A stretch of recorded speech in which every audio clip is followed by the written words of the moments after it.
SADC, Femmes, Paix et Sécurité. 8 des 16 États membres de la SADC dans Madagascar ont élaboré un plan d'action national sur l'agenda Femmes, Paix et Sécurité. L'objectif est de faire participer les femmes à instaurer la paix et la sécurité. Un atelier de renforcement des capacités de la femme malgache dans cette perspective se tient à l'hôtel Ibis. Le chargé de la médiation et de la consolidation de la paix auprès du secrétariat de la SADC, Fabrice Kitenge Kunda, nous en dit plus. Il y a eu d'énormes progrès. Il y a plusieurs femmes, comme notamment vous savez en Tanzanie, la chef de l'État c'est une femme, la présidente c'est une femme.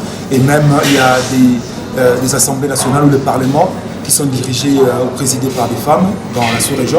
Et il y avait un petit, je dirais, un léger retard par rapport à la participation des femmes dans l'agenda paix et sécurité dans la sous-région.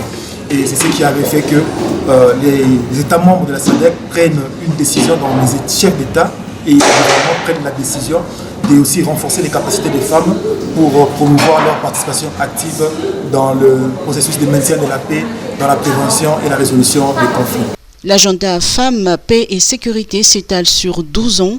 L'agenda c'est de 2018 jusqu'en 2030, donc c'est pendant pratiquement 12 ans que les États membres avaient décidé d'élaborer et puis de mettre en œuvre toutes les activités, tous les plans d'action qui sont dans le plan d'action national. Et la vision, c'est juste, comme je venais juste de le dire, pour promouvoir une participation active des femmes et des filles dans la prévention, la résolution des conflits dans notre sous-région. Cet atelier de 3 jours sur l'agenda des femmes, paix et sécurité réunit des représentants de la société civile, de la SADC, du ministère de la Population et de la CENI.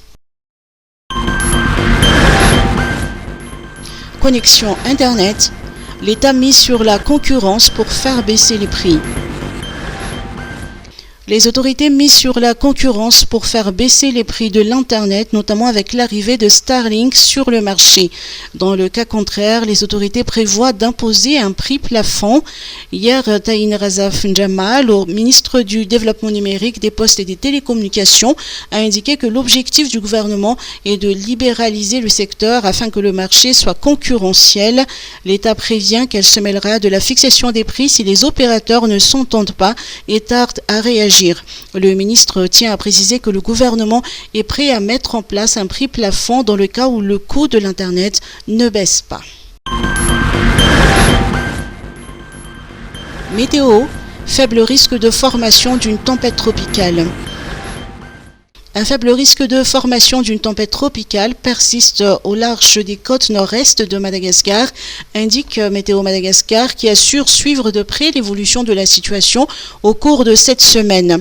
Par ailleurs, un flux d'alizé modéré à fort affectera le temps, alterné par un passage frontal les jeudis et vendredis. En ce qui concerne les températures, une hausse notable des valeurs maximales est attendue ce vendredi sur la majeure partie du pays. Cependant, elle devrait diminuer en fin de semaine sur les hautes terres centrales ainsi que le littoral est.